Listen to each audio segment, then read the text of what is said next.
Hello friends, welcome to crazy G K trick. तो आइए daily current affairs की series में आगे बढ़ते हैं। आज के इस वीडियो में आप सभी जानते हैं हम 8 नवंबर के सभी करंट अफेयर्स को यहाँ पर डिटेल में समझेंगे। वीडियो में एंड तक बने रहिएगा। वीडियो पसंद आए तो वीडियो को लाइक और शेयर कर दीजिएगा। पीडीएफ चाहिए तो क्रेजी जी के ट्रिक के टेलीग्राम चैनल पर या फिर क्रेजी जी के ट्रिक के एप्लीकेशन पर फ्री ऑफ कॉस्ट आपको इसकी पीडीएफ अवेलेबल है, वहां पर जाकर आप इसे डाउनलोड कर सकते हैं। आइए सबसे पहला क्वेश्चन देखिए आज के करंट अफेयर का। हाल ही में अंतर्राष्ट्रीय सौर गठबंधन का 95वां सदस्य देश कौन बना है? वेरी वेरी इंपॉर्टेंट, नोट कर लीजिएगा। अंतर्राष्ट्रीय सौर गठबंधन, जिसे देखिए ISA मतलब इंटरनेशनल सोलर अलायंस के नाम से जाना जाता है, हाल ही में इसका 95वां सदस्य देश दक्षिण अमेरिकी देश चिली बन गया है। चिली ने हाल ही में इंटरनेशनल सोलर अलायंस की देखिए सदस्यता ग्रहण की है और इस तरह से चिली इसका 95वां सदस्य देश बन गया है। इसके पहले देखिए ISA की 94वीं मेंबर कंट्री सिंगापुर थी और 93 नंबर की मेंबर कंट्री सोलोमन आइलैंड थी और अब ISA का 95वां मेंबर चिली बन गया है। यहाँ पर आपको ये याद रखना चाहिए कि हाल ही में अंतर्राष्ट्रीय सौर गठबंधन की 6ठी महासभा का आयोजन 30 अक्टूबर से लेकर 2 नवंबर 2023 तक भारत की राजधानी नई दिल्ली में किया गया था। देखिए दिमाग में आपके क्वेश्चन ये आएगा कि एक्चुअल में ये अलायंस है क्या। देखिए यह जो अलायंस है फ्रेंड्स, ये कर्क और मकर रेखा के मध्य में स्थित 121 देशों का एक इंटर गवर्नमेंटल ऑर्गेनाइजेशन है, जो कि इन 121 सदस्य देशों के मध्य में सौर ऊर्जा के उपयोग को बढ़ावा देने के लिए, सौर ऊर्जा के प्रति सभी को जागरूक करने के उद्देश्य से और सोलर एनर्जी से संबंधित जो टेक्नोलॉजी है वो आपस में साझा करने की दृष्टि से इस अलायंस के सदस्य मेंबर है। ISA की स्थापना 2015 में की गई थी। इंडिया और फ्रांस ने मिलकर इसकी स्थापना की थी, इसीलिए इसका जो हेडक्वार्टर है ये भारत के हरियाणा के गुरुग्राम में स्थित है। भारत के ही डॉक्टर अजय माथुर वर्तमान में इस संस्था के प्रमुख है। अब अंतर्राष्ट्रीय सौर ऊर्जा गठबंधन का 95वां सदस्य देश दक्षिण अमेरिकी देश चिली बन गया है। देखिए friends, crazy G K trick के रूट एप्लीकेशन पर आप सभी के लिए दिवाली सेल शुरू हो गई है, जहां पर आप क्रेजी जी के ट्रिक का कोई भी इंडिविजुअल फाउंडेशन कोर्स बहुत ही नॉमिनल चार्जेस में ज्वाइन कर सकते हैं। आप दीप CGT कूपन कोड का यूज कीजिए। आप कोई भी फाउंडेशन कोर्स को 225 रुपीज में बाय कर सकते हैं और हमारे कोर्स में इनरोल कर सकते हैं।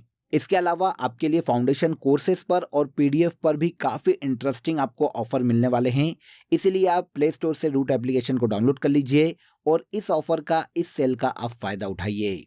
आई होप अपडेट अच्छा लगा होगा। नेक्स्ट क्वेश्चन पर आते हैं। सेकेंड क्वेश्चन देखिए, हाल ही में किसने सैयद मुश्ताक अली ट्रॉफी 2023 जीती है? देखिए पहला फैक्ट ये नोट कीजिए कि सैयद मुश्ताक अली ट्रॉफी क्रिकेट से संबंधित प्रतियोगिता है, जिसका खिताब हाल ही में पंजाब की क्रिकेट टीम ने अपने नाम किया है। 2023 में ये जो सैयद मुश्ताक अली ट्रॉफी आयोजित की गई, इस साल देखिए ये इसका 16वां संस्करण था। इसका जो फाइनल है ये भी पंजाब में ही खेला गया था। पंजाब में खेले गए सैयद मुश्ताक अली ट्रॉफी 2023 के फाइनल में पंजाब ने बड़ौदा को हराकर ये खिताब अपने नाम किया है और इस तरह से पंजाब ने पहली ही बार सैयद मुश्ताक अली ट्रॉफी को जीता है। अब इस क्रिकेट टूर्नामेंट में प्लेयर ऑफ द टूर्नामेंट का खिताब पंजाब के अभिषेक शर्मा को ही दिया गया। तो यहाँ पर दो चीजें हमें पता चली कि सैयद मुश्ताक अली ट्रॉफी 2023 में पंजाब में आयोजित की गई, विनर इसमें पंजाब की क्रिकेट टीम रही है और रनर अप बड़ौदा की क्रिकेट टीम रही है। अब ये जो टूर्नामेंट है फ्रेंड्स, ये T20 क्रिकेट की एक घरेलू चैंपियनशिप है। आयोजन BCCI के द्वारा ही करवाया जाता है। शुरुआत 2006-2007 में की गई थी।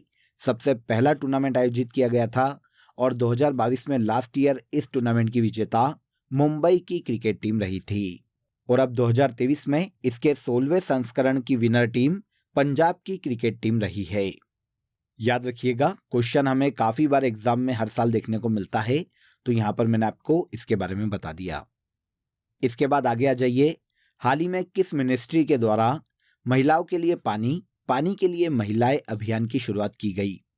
तो ये जो अभियान है फ्रेंड्स, आपको ये समझ में आ जाएगा कि पीने के पानी के प्रति जागरूकता फैलाने के उद्देश्य से शुरू किया गया और यह जो अभियान या पहल है फ्रेंड्स, ये भारत की ministry of housing and urban affairs के द्वारा शुरू की गई है। तो आंसर डी हो जाएगा। महिलाओं के लिए पानी और पानी के लिए महिलाएं पहल ministry of housing and urban affairs की पहल है। देखिए, इसी पहल या इनिशिएटिव के तहत भारत की ministry of housing and urban affairs ने भारत में 7 नवंबर से जल दिवाली अभियान की शुरुआत की है, जो कि 9 नवंबर 2023 तक चलाया जाएगा। महिलाओं के लिए पानी और पानी के लिए महिलाएं इनिशिएटिव का मैंने आपको उद्देश्य बता ही दिया। जितने भी भारत में वाटर ट्रीटमेंट है उनकी जानकारी महिलाओं को प्रदान करना और वाटर मैनेजमेंट के प्रति इन्हें जागरूक करने के उद्देश्य से भारत की ministry of housing and urban affairs के द्वारा महिलाओं के लिए पानी और पानी के लिए महिलाएं पहल शुरू की गई है। आपको यहाँ पर यह याद रखना चाहिए कि इस मंत्रालय के वर्तमान में मंत्री हरदीप सिंह पुरी है। Second world local production forum का आयोजन कहाँ किया गया? तो देखिए, हाल ही में second world local production forum का आयोजन यूरोप के देश नीदरलैंड में किया गया। भारत की ओर से इस सम्मेलन में केंद्रीय रसायन और उर्वरक राज्य मंत्री भगवंत खुफा के नेतृत्व में एक डेलीगेशन को भेजा गया था। यहाँ पर यह याद रखिएगा स्पेशली कि आयोजन कहाँ पर हुआ है, तो second world local production forum का आयोजन यूरोप के देश नीदरलैंड में किया गया। अब यहाँ पर यह याद रखिएगा कि इसका जो आयोजन है वर्ल्ड हेल्थ ऑर्गेनाइजेशन के द्वारा किया जाता है। ये वर्ल्ड हेल्थ ऑर्गेनाइजेशन का एक इनिशिएटिव है फ्रेंड्स। पूरे वर्ल्ड में नई नई दवाओं तक मानव की पहुंच को सुनिश्चित करना और हेल्थ टेक्नोलॉजीज तक मानव की पहुंच को बढ़ाना इस इनिशिएटिव का मुख्य उद्देश्य है। सबसे पहली बार 2021 में first world local production forum का आयोजन किया गया था और अब 2023 में second world local production forum का आयोजन नीदरलैंड में किया गया। अब यहाँ पर देखिए, अगर हम वर्ल्ड हेल्थ ऑर्गेनाइजेशन की बात करें, WHO की बात करें, तो आप सभी जानते हैं कि पूरे वर्ल्ड में हेल्थ के सेक्टर में काम करने वाला ये सबसे बड़ा अंतर्राष्ट्रीय संगठन है, जिसकी स्थापना 7 अप्रैल 1948 में की गई थी। हेडक्वार्टर स्विट्जरलैंड के जेनेवा में है WHO का, और वर्तमान में टेड्रोस एडोनोम घेब्रेसस इस संस्था के प्रमुख है। इसके बाद आगे आ जाइए। जातिगत आर्थिक सर्वेक्षण जारी करने वाला देश का पहला राज्य कौन सा है? वेरी वेरी इंपॉर्टेंट, एग्जाम में पूछा जा सकता है। जातिगत आर्थिक सर्वेक्षण मतलब कास्ट इकोनॉमिक सर्वे जारी करने वाला देश का पहला राज्य बिहार बन गया है। आंसर ए हो जाएगा। हाल ही में बिहार राज्य ने देश का पहला जातिगत आर्थिक सर्वेक्षण पेश किया। अब देखिए, कोई भी अगर नेशनल या किसी भी स्टेट की तैयारी कर रहे हैं तो ये केवल आपके लिए एक ही फैक्ट काफ़ी है, लेकिन अगर आप बिहार के स्टूडेंट हैं तो हम इसको थोड़ा सा डिटेल में समझते हैं, क्योंकि बिहार की एग्जाम में कास्ट इकोनॉमिक सर्वे से इंटरनली क्वेश्चन पूछे जा सकते हैं। तो देखिए फ्रेंड्स, अब ये जो सर्वे हुआ है इसके अकॉर्डिंग सामान्य वर्ग में हिंदू की 4 और मुस्लिमों की 3 जातियां ऐसी है जो कि राज्य में आर्थिक रूप से कमजोर है। पिछड़ा वर्ग में देखिए 33.16%, सामान्य वर्ग में 25.09%, अति पिछड़ा वर्ग में 33.58%, अनुसूचित जाति में 42.93% और जनजाति में 42.7% बिहार में गरीब परिवार हैं। इसके अलावा सामान्य वर्ग में बिहार में भूमिहार की आर्थिक स्थिति सबसे ज्यादा कमजोर है। तो ये कुछ बेसिक इंटरनल फैक्ट है जो कि आपको याद रखने चाहिए अगर आप बिहार के स्टूडेंट हैं तो। अन्यथा केवल आप इतना ही याद रख लीजिए कि कास्ट इकोनॉमी सर्वे को बिहार राज्य ने जारी किया है और ऐसा करने वाला ये देश का पहला राज्य है। इसके अलावा देखिए 2 अक्टूबर को इसी साल बिहार ने जाति आधारित जनगणना रिपोर्ट को भी जारी किया था और अब इसने कास्ट इकोनॉमी सर्वे को जारी किया है। नेक्स्ट देखिए, 7वां गंगा उत्सव का आयोजन कहाँ किया गया? तो हाल ही में 7वें गंगा उत्सव का आयोजन भारत की राजधानी नई दिल्ली में राष्ट्रीय स्वच्छ गंगा मिशन के द्वारा किया गया। आंसर डी हो जाएगा। अब देखिए, यहाँ पर केवल आप उद्देश्य याद रख लीजिए और कहाँ आयोजित किया गया वो ही आपके लिए इम्पोर्टेंट है। तो 7वां गंगा उत्सव का आयोजन भारत की राजधानी नई दिल्ली में किया गया। आयोजन राष्ट्रीय स्वच्छ गंगा मिशन के द्वारा किया गया है। अब उद्देश्य क्या है? तो नदियों के महत्व के बारे में लोगों को जागरूक करना, नदियों के संरक्षण के प्रति लोगों को जागरूक करना इस गंगा उत्सव को आयोजित किए जाने का मुख्य उद्देश्य है। तो 7वां गंगा उत्सव नई दिल्ली में आयोजित किया गया है। अब देखिए, यहाँ पर गंगा नदी प्रणाली की बात करें, गंगा रिवर सिस्टम की बात करें तो आपने वैसे काफ़ी बार पढ़ा है, लेकिन मैं आपको शॉर्ट में बता देता हूँ कि गंगा उत्तराखंड में गोमुख के पास गंगोत्री ग्लेशियर से निकलती है, जहाँ पर इसे भागीरथी के नाम से जाना जाता है।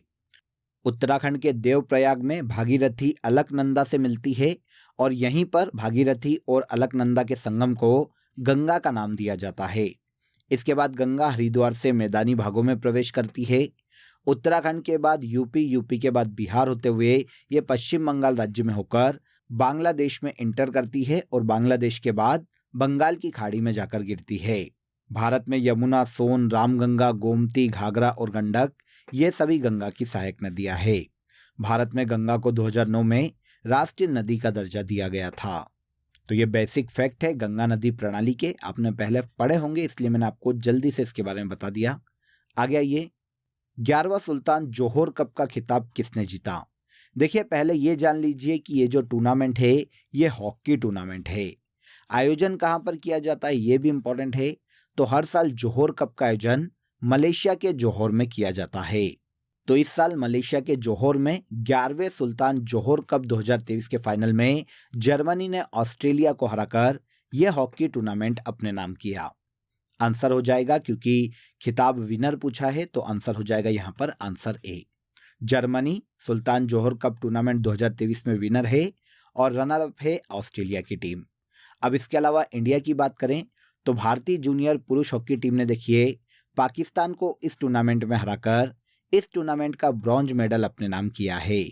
तो गोल्ड हो जाता है जर्मनी का, सिल्वर हो जाता है ऑस्ट्रेलिया का और भारत का हो जाता है इस टूर्नामेंट में ब्रॉन्ज मेडल। लास्ट ईयर अक्टूबर 2022 में भारतीय जूनियर पुरुष हॉकी टीम ने ऑस्ट्रेलिया को फाइनल में हराकर सुल्तान जोहर कप 2022 का खिताब जीता था। तो लास्ट ईयर इस टूर्नामेंट में इंडियन जूनियर पुरुष हॉकी टीम विनर थी और इस बार भारत को ब्रॉन्ज मेडल से संतोष करना पड़ा है। अब इस टूर्नामेंट की बात करें तो देखिए ये अंतर्राष्ट्रीय अंडर 21 पुरुष फील्ड हॉकी टूर्नामेंट है। हर साल इसका आयोजन मलेशिया के जोहर में किया जाता है, इसलिए नाम दिया गया है सुल्तान जोहर कप। शुरुआत 2011 में की गई थी। 2023 में इसका खिताब जर्मनी ने अपने नाम किया है। हाल ही में किसे सीबीआई के संयुक्त निदेशक के रूप में नियुक्त किया गया? तो सीबीआई के देखिए जॉइंट डायरेक्टर के रूप में प्रवीण मधुकर पवार को नियुक्त किया गया। प्रवीण मधुकर पवार भारत के एक आईपीएस अधिकारी है फ्रेंड्स, जिन्हें सीबीआई के जॉइंट डायरेक्टर के रूप में नियुक्त किया गया है। किस कैडर के हैं ये इंपॉर्टेंट हो जाता है। तो पवार 2003 बैच के कर्नाटक कैडर के आईपीएस अधिकारी हैं, जिन्हें सीबीआई का जॉइंट डायरेक्टर नियुक्त किया गया। इसके पहले देखिए इसी साल मई 2023 में कर्नाटक के ही डीजीपी प्रवीण सूद को सीबीआई का डायरेक्टर नियुक्त किया गया था और अब जॉइंट डायरेक्टर के रूप में प्रवीण मधुकर पवार को नियुक्त किया गया। सीबीआई, जो कि सेंट्रल ब्यूरो ऑफ इन्वेस्टिगेशन के नाम से जानी जाती है, सेंट्रल गवर्नमेंट की एक प्रमुख जांच एजेंसी है जिसकी स्थापना 1963 में की गई थी। इसका हेडक्वार्टर नई दिल्ली में स्थित है। इसे देखिए देश में पिंजरे में बंद तोता भी कहा जाता है, क्योंकि सेंट्रल गवर्नमेंट इसका देखिए मिसयूज करती है, इसीलिए पिंजरे में बंद तोता सीबीआई को कहा जाता है। काफी एग्जाम में क्वेश्चन आया है तो याद रखिएगा। नेक्स्ट क्वेश्चन देखिए, चर्चित प्रधानमंत्री गरीब कल्याण अन्न योजना किस वर्ष शुरू की गई थी? योजना इंपॉर्टेंट है, आप सभी ने इसका नाम सुना होगा। इस योजना के तहत केंद्र सरकार देश में 80 करोड़ व्यक्तियों को फ्री अन्न या राशन प्रदान करती है। इस योजना की शुरुआत देखिए 2020 में कोविड-19 के दौरान जो लॉकडाउन लगाया गया था उस दौरान की गई थी। तो 2020 में इस योजना की शुरुआत की गई थी, जिसका नाम है प्रधानमंत्री गरीब कल्याण अन्न योजना। अब बात आती है सुर्खियों में क्यों है। तो देखिए हाल ही में प्रधानमंत्री नरेंद्र मोदी ने घोषणा की है कि जनवरी 2024 से लेकर दिसंबर 2028 तक आगे आने वाले 5 वर्षों के लिए इस योजना को विस्तार दिया जा रहा है। मतलब अब इस योजना के तहत 80 करोड़ लोगों को जो फ्री अनाज दिया जाता है वो 2028 दिसंबर तक दिया जाएगा। शुरुआत कब की गई थी ये मैं आपको बता चुका हूँ, जब लॉकडाउन लगा था, जब अन्न की व्यवस्था नहीं थी, क्योंकि आप सभी जानते हैं कि देश में काफ़ी गरीबी है। तो ऐसी कंडीशन में लॉकडाउन के दौरान भारत के पीएम नरेंद्र मोदी ने प्रधानमंत्री गरीब कल्याण अन्न योजना की घोषणा की थी और इसके तहत देश में 80 करोड़ गरीबों को फ्री राशन दिया जाता है। अब यहाँ पर देखिए इसका जो पहला चरण है वो अप्रैल से जून 2020 में शुरू किया गया था और इसके बाद दूसरे चरण की शुरुआत जुलाई से लेकर नवंबर 2020 तक की गई थी। अब बढ़ाते बढ़ाते इसे दिसंबर 2028 तक के लिए बढ़ा दिया गया है। तो क्लियर हो जाना चाहिए। प्रधानमंत्री गरीब कल्याण अन्न योजना क्या है ये भी मैंने आपको बता दिया। शुरुआत कब की गई ये हमारा क्वेश्चन था, तो शुरुआत 2020 में की गई है। यहाँ पर ये याद रखिएगा कि ये जो योजना है फ्रेंड्स, भारत सरकार के फाइनेंस मिनिस्ट्री के अंतर्गत संचालित की जाती है। इसके बाद आज के करंट अफेयर का सबसे लास्ट क्वेश्चन देखिए। विश्व स्वास्थ्य संगठन के दक्षिण पूर्व एशिया क्षेत्र की अगली क्षेत्रीय निदेशक साइमा जावेद किस देश से संबंधित है? क्वेश्चन थोड़ा सा बड़ा हो गया, फिर से सुनते हैं। WHO के दक्षिण पूर्व एशिया क्षेत्र की, ओके, केवल दक्षिण पूर्व एशिया क्षेत्र की अगली क्षेत्रीय निदेशक साइमा वाजेद है, नियुक्त किया गया है। ये किस देश से संबंधित है? तो साइमा वाजेद की बात करें फ्रेंड्स, तो ये बांग्लादेश से संबंधित है। बांग्लादेश की प्रधानमंत्री शेख हसीना की ये बेटी है, जिन्हें हाल ही में WHO के द्वारा दक्षिण पूर्व एशिया क्षेत्र की अगली क्षेत्रीय निदेशक नियुक्त किया गया है। नाम क्या है याद रखिएगा, तो इनका नाम है साइमा वाजेद। साइमा वाजेद इस पद पर देखिए 1 फरवरी 2024 को अपना पद ग्रहण करेगी और ये 2028 तक इस पद पर रहने वाली है। साइमा वाजेद को WHO की दक्षिण पूर्वी एशिया का क्षेत्रीय निदेशक नियुक्त किया गया है। क्लियर? तो यहाँ पर देखिए हमने 8 नवंबर के सभी करंट अफेयर्स को डिटेल में समझ लिया। अब आ जाइए आज की फैक्ट शीट में, हम मिलिट्री एक्सरसाइज को आगे बढ़ाते हैं। कल के सेशन में भी हमने मिलिट्री एक्सरसाइज को ही डिस्कस किया था।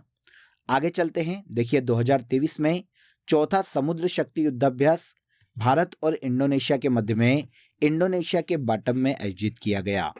इसके अलावा 35वां कॉर्पेट 2023 युद्धाभ्यास जो कि भारत और थाईलैंड के मध्य में आयोजित किया गया है, अंडमान सागर में आयोजित किया गया। अजय वॉरियर युद्धाभ्यास भारत और यूके के मध्य में आयोजित किया जाता है। इस साल 7वां अजय वॉरियर 2023 में यूके के सैलिसबरी प्लेन्स में आयोजित किया गया। कोप इंडिया 2023 भारत और अमेरिका के मध्य में आगरा के अर्जन सिंह पानागढ़ में आयोजित किया गया। 10वां सिलिनेक्स 2023 का आयोजन भारत और श्रीलंका के मध्य में कोलंबो में किया गया है। इसके बाद एफिंडेक्स 2023 का आयोजन भारत और अफ्रीकी महाद्वीप के 23 देशों के मध्य में पुणे में आयोजित किया गया। फ्रिंजेक्स 2023 का आयोजन भारत और फ्रांस के मध्य में केरल के तिरुवनंतपुरम में किया गया। कोकण एक्स 2023 मिलिट्री एक्सरसाइज का आयोजन भारत और यूके के मध्य में अरब सागर के कोकण तट पर किया गया। 13वां बोल्ड कुरुक्षेत्र 2023 युद्धाभ्यास भारत और सिंगापुर के मध्य में राजस्थान के जोधपुर सैन्य स्टेशन पर आयोजित किया गया। और शिन्यू मैत्री युद्धाभ्यास भारत और जापान के मध्य में आयोजित किया जाता है। 2023 में इसका आयोजन जापान के कोमात्सु में किया गया है। सभी को याद रखिएगा, इजी है और सभी इंपॉर्टेंट है। अब आ जाइए लास्ट डे के सेशन में जो करंट अफेयर हमने डिटेल में समझा था उसे हम एक बार यहाँ पर रिवाइज कर लेते हैं। पहला देखिए, हाल ही में भारत के मुख्य सूचना आयुक्त के रूप में हीरालाल समारिया को नियुक्त किया गया। महिला एशियाई हॉकी चैंपियंस ट्रॉफी 2023 का खिताब इंडिया ने जीता है। राष्ट्रीय कैंसर जागरूकता दिवस 7 नवंबर को मैरी क्यूरी की याद में मनाया जाता है। FIDE grand Swiss chess tournament जीतने वाली पहली भारतीय महिला खिलाड़ी आर वैशाली है। बुलावा इंटरकॉन्टिनेंटल बैलिस्टिक मिसाइल का संबंध रूस से है। 5th राज्य खाद्य सुरक्षा सूचकांक 2022-23 में केरल राज्य शीर्ष पर रहा है। इसके बाद देखिए, इंडोनेशिया में खोजा गया मिस्र से भी पुराना पिरामिड पुंडेन बेरुंडक के नाम से जाना जाता है। हाल ही में अनुकूलन अंतराल रिपोर्ट 2023 जिसे एडेप्टेशन गैप रिपोर्ट के नाम से जाना जाता है, इसे UNEP के द्वारा जारी किया गया। चाणक्य डिफेंस डायलॉग 2023 का आयोजन भारत की राजधानी नई दिल्ली में किया गया। और लास्ट देखिए, अंतर्राष्ट्रीय क्रिकेट में टाइम आउट होने वाले पहले खिलाड़ी एंजेलो मैथ्यूज हैं। ये सभी करंट अफेयर्स लास्ट डे के सेशन में हमने डिटेल में समझे थे। अब आज के लिए आप सभी के लिए क्वेश्चन ऑफ द डे देख लीजिए। फीफा द्वारा 2023 में किस पुरुष फुटबॉलर को बैलन डी और पुरस्कार प्रदान किया गया? क्वेश्चन इंपॉर्टेंट है, कमेंट में जरूर बताइएगा कि इस क्वेश्चन का आंसर क्या है। इसके अलावा दोस्तों, आप सभी के लिए एक इंपॉर्टेंट अपडेट है। अब आपके लिए क्रेजी जीके ट्रिक के सभी कोर्सेस वेबसाइट पर भी अवेलेबल है। ये सभी कोर्सेस आप सभी की रिक्वायरमेंट और लेटेस्ट एग्जाम पैटर्न को ध्यान में रखकर डिजाइन किए गए हैं। यहाँ हम बेसिक कॉन्सेप्ट के साथ साथ कॉम्प्रिहेंसिव लर्निंग पर फोकस करते हैं, तो एक बार जरूर वेबसाइट पर विजिट करें। इसका लिंक आपको डिस्क्रिप्शन बॉक्स में दिया गया है। तो आज के इस वीडियो में बस इतना ही। अगर वीडियो अच्छा लगा हो तो वीडियो को लाइक और शेयर कर दीजिए, चैनल को सब्सक्राइब कर लीजिए। कल फिर मुलाकात करेंगे नेक्स्ट डे के करंट अफेयर में। तब तक अपना ख्याल रखिए। जय हिंद, जय भारत।